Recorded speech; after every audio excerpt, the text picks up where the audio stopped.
Hoy expondré sobre los elementos de la tutela judicial efectiva en materia ambiental. Soy Jessica Villasís, estudiante de la Universidad Nacional de Loja de la carrera de Derecho.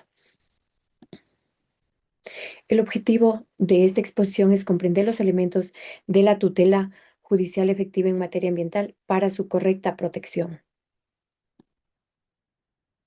También abordaremos el tema sobre la emergencia climática como obligación jurídica y el desafío humano.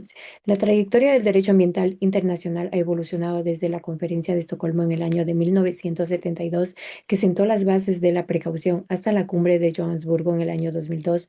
Sin embargo, este proceso sufrió una cooptación economicista donde el discurso del desarrollo sostenible fue instrumentalizado por lógicas de mercado, desplazando la justicia ecológica como una visión neoliberal que trata a la naturaleza simplemente como un mero capital. Hoy en día nos enfrentamos a una emergencia climática que ha superado los límites planetarios como la integridad de la biosfera y los flujos biogeoquímicos, convirtiéndose en una tragedia para los derechos humanos que amenaza la supervivencia de la especie humana y todo ser vivo en la Tierra. Hablaremos también del paradigma jurídico de la resolución número 3 que se dio en el año 2021 de la Comisión Interamericana de los Derechos Humanos. Este es un instrumento de vanguardia y el primero en el sistema interamericano que sistematiza las obligaciones estatales bajo un enfoque de justicia climática. Las acciones de mitigación y adaptación deben incorporar un enfoque de género y proteger de manera desproporcionada a los grupos en situación de vulnerabilidad estructural, como es los pueblos indígenas, niños y personas en estado de pobreza. Hablamos de la autonomía y justiciabilidad, se reconoce el derecho a un medio ambiente sano como el derecho autónomo y justiciable, otorgado a la naturaleza un valor intrínseco más allá de su utilidad para el ser humano. Hablamos de la vinculación jurídica técnica. La resolución no es una mera declaración, es una hoja de ruta vinculante que integra los hallazgos técnicos del grupo intergubernamental de expertos sobre el cambio climático con los estándares de la opinión consultiva de octubre del 2020, de octubre 23 del año 2007 de la Corte Interamericana de los Derechos Humanos.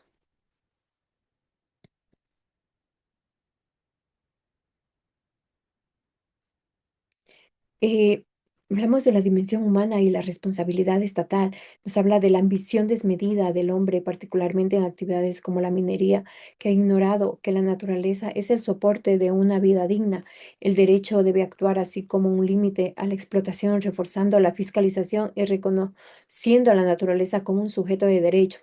Es importante resaltar que la importancia de la educación ambiental no como un instrumento, instrucción técnica, sino como una herramienta para la ciudadanía activa y crítica, donde los estados tienen la obligación de fomentar valores de corresponsabilidad y solidaridad intergeneracional, permitiendo que las personas exijan un cumplimiento de las leyes ambientales, no solamente hoy, sino en las futuras generaciones. En conclusión, hablamos que la evolución desde las cumbres internacionales de finales del siglo XX hasta la actual, la respuesta del sistema interamericano refleja la urgencia de transitar hacia una nueva racionalidad ambiental. Las fuentes indican que las cumbres políticas históricas nos mostraron unas limitaciones significativas al intentar compatabi- compatibilizar el crecimiento económico limitado con la protección de una biosfera finita, lo que resultó en un retroceso de las visiones críticas originales.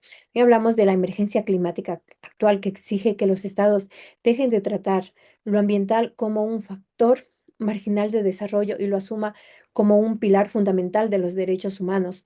Instrumentos como la resolución número 3 del año 2021, que ofrece una hoja de la ruta necesaria para que la sociedad civil y las nuevas generaciones exijan justicia climática y reparaciones efectivas. La protección de la vida y la dignidad humana en el continente americano dependen hoy de la capacidad de los gobiernos de turno para cumplir con sus obligaciones internacionales y proteger los ecosistemas estratégicos que sostienen la existencia de todas las especies. Es importante también resaltar como una conclusión que la educación ambiental y la democracia ambiental constituyen pilares fundamentales para enfrentar la emergencia climática de manera efectiva y sostenible. La formación de una conciencia ambiental crítica basada en valores de corresponsabilidad, respeto y solidaridad resultan indispensables para transformar los patrones de consumo y exigir el cumplimiento de las obligaciones estatales.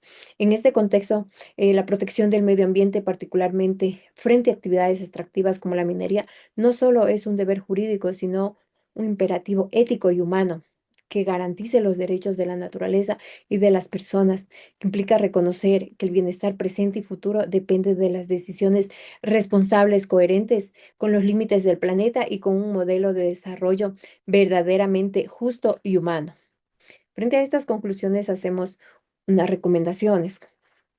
Es integrar de manera transversal el enfoque de los derechos humanos y de justicia climática en todas las políticas públicas relacionadas con el derecho económico, la planificación territorial y la gestión ambiental, conforme a los estándares establecidos en la Resolución 3 del año 2021 de la Comisión Interamericana de los Derechos Humanos. Esto implica priorizar la protección de los ecosistemas estratégicos y de los grupos en situación de vulnerabilidad frente a intereses económicos de corto plazo de los estados. Otra recomendación es reforzar los sistemas de control y fiscalización de las actividades extractivas, estableciendo límites claros y sanciones efectivas frente a prácticas que vulneren los derechos humanos y de la naturaleza. La explotación de recursos naturales debe realizarse únicamente cuando sea compatible con la sostenibilidad ecológica, la dignidad humana y la responsabilidad intergeneracional. Además, impulsar una educación ambiental crítica y transformadora en todos los niveles educativos, incorporando programas de educación ambiental integral que no se limiten a la transmisión de información, sino que promuevan valores de corresponsabilidad, respeto y solidaridad con la naturaleza. Esta educación debe fomentar una ciudadanía activa, consciente de sus derechos y deberes, capaz de participar en la toma de decisiones y de exigir el cumplimiento de las obligaciones estatales en materia ambiental.